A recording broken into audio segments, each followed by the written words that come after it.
see no changes.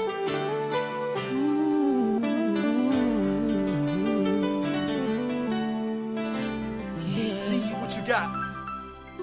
It's time for us as a people to start making some changes. Let's change the way we eat, let's change the way we live, and let's change the way we treat each other. You see, the old way wasn't working, so it's on us to do what we gotta do. I'm gonna get into this right away.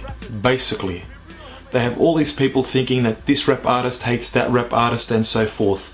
Well, millions of youth around the world believe that this is so, but this can't be further from the truth. The truth is that these artists are all loyal to the same cause and know about the agenda that they are involved in. They are fully conscious and aware of what's going on. The rap game has become more of a business than ever before, in the sense that they will even create a fake beef to generate further sales. On the face of all this, you will have labels such as Black Wall Street, who claims that they have signed rap artists to the game. On the other hand, you have another artist who is signed to Shady Aftermath Records, being 50 Cent. These two artists appear to have no business affiliation whatsoever, especially now that the game is not with Dr. Dre anymore, as a lot of people put it. The thing is, they're just milking you. This guy wants to have, like, he's got beef with this other bloke, this bloke has beef with him, a lot of controversy stirs up. They're best friends. If you take a deeper look, you will realise something that may be of interest to you.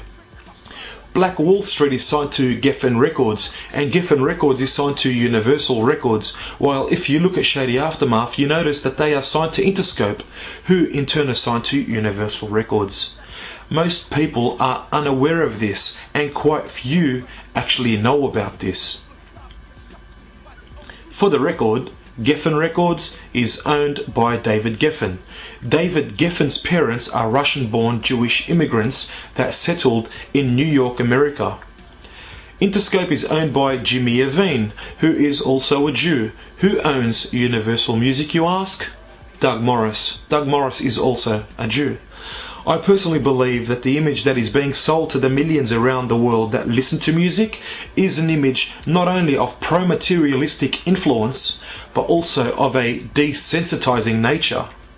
You will find these elements not only in rap music, but all genres of music that these corporate companies distribute. These elements are not subliminal as some may have you believe.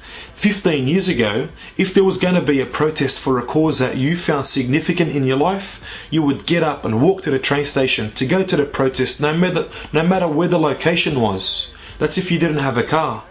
But that was back then, when everybody was still sensitive.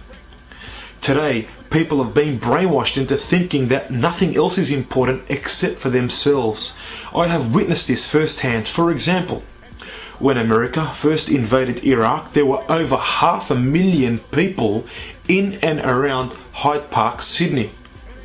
Previously, 2 years ago, when Lebanon got invaded, the amount of people that attended the protest didn't even come close. There were thousands. The figures on the news here in Sydney were 20,000. The weather was fine on both occasions. When the Iraq protest was occurring, the weather was fine in Sydney, and when the Lebanese protest was occurring, the weather was fine in Sydney also. I even asked some mates about why they didn't go.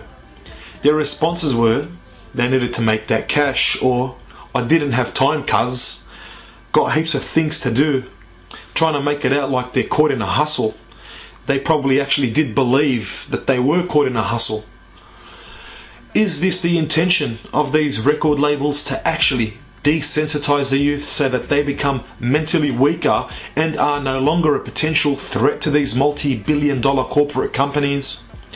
The amount of money that 50 Cent and Game for that matter flash on music clips to make you feel the need for more cash doesn't even come close to the amount of money that Doug Morris makes. 50 Cent talks in the millions, that's true. It could even be loaned out to him, whereas Universal may want it back at a later time. But Doug Morris makes billions. And if you didn't know, there are 1,000 millions in a billion. Why do all these rap artists talk about killing one another when they are ultimately on the same record label? It's either that or something about being high or stacking money or who has knows. Now Dr. Dre and Snoop have videos that are basically pornos. Kanye West has a music clip where he has visual images which make the viewer think that he is against blood diamonds. However, if you listen to the lyrics, he isn't even talking about diamonds at all. The visual image contradicts the soundbite. It's deceiving. Lil Wayne is also a part of this sham. So is Jay-Z. What's really going on? All in all, these artists that appear to be at the top of the charts are actually selected by corporate companies that have monopolized the industry. They must follow certain protocols that are enforced upon them, otherwise they'll be thrown out. They are slaves to a system, but lie to you so that you can be used and make them money. The real pimp in an industry like this is not 50 Cent as he claims he is. Rather, it would be Doug Morris. So basically 50 Cent is getting pimped. Yes, 50 Cent is getting pimped. Be careful who you support. Are they supporting you? Or are they deceiving you? If you don't believe what I've been saying, well, okay, do a little research and see how far you go. Start off using Google. You will realize that the music industry is nothing but a money-making, mind-altering pyramid run by a handful. Till next time.